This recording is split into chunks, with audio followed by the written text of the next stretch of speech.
मैं जब 10 साल की थी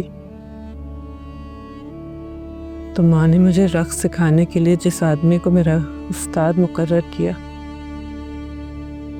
वो अपनी जिंदगी की आखिरी मंजिल पे था। इतना बूढ़ा था कि उसकी पलकें भी सफ़ेद हो चुकी थी।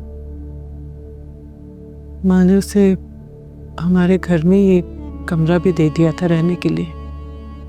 वो 1 महीने के लिए मेरा उस्ताद रहा और उस 1 महीने में उसने मुझे कुछ भी नहीं सिखाया।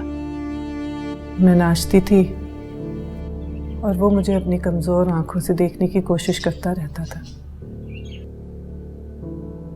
एक दिन मैं घर पे अकेली थी, माँ कहीं गई हुई थी। उसने मुझे आवाज़ देके बुलाया। मैं भागी भागी उसके कमरे में गई और जाते ही कहा, जी उस्ताद जी। उसने मेरी तरफ देखा और कुछ लम्हे देखता ही रहा,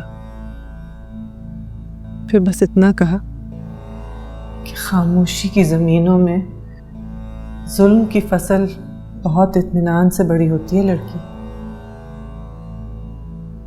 जुल्म पे कभी खामोश मत रहना। अब जाओ, मेरे लिए ठंडा ग्लास पानी लेके आओ।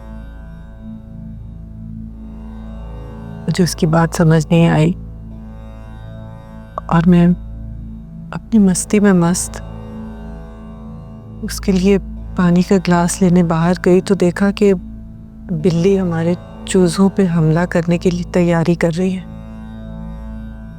मैंने उसे भगाया और वहीं चूज़ों की हिफाजत के लिए बैठ गई।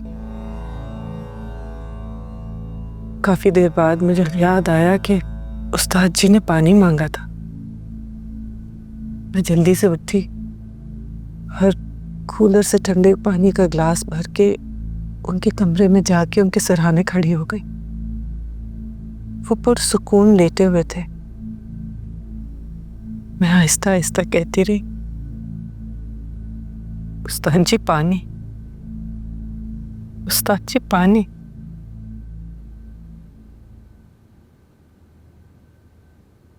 उन्होंने जवाब दिया ना, वो उठे। तब तक माँ भी वापस आ चुकी थी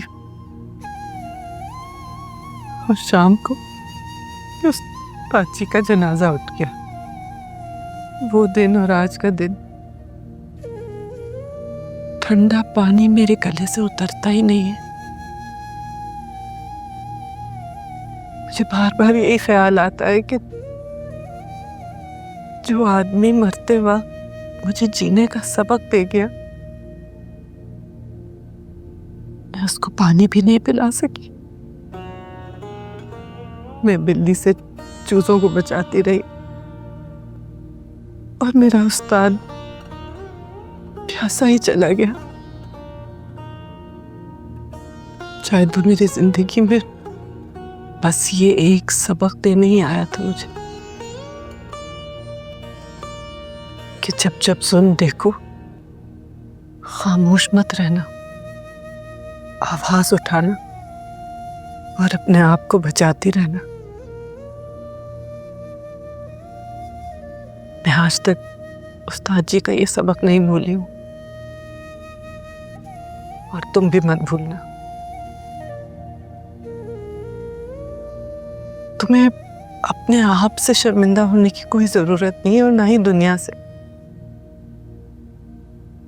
कसूरवार तुम नहीं हो बेटा, कसूरवार तो वो है जिसने जुल्म किया है।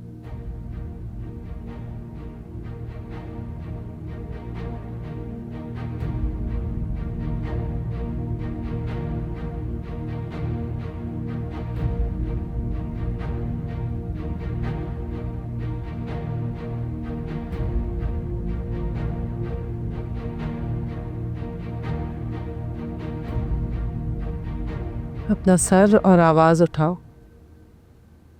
बाकी अल्लाह मालिक देखी जाएगी।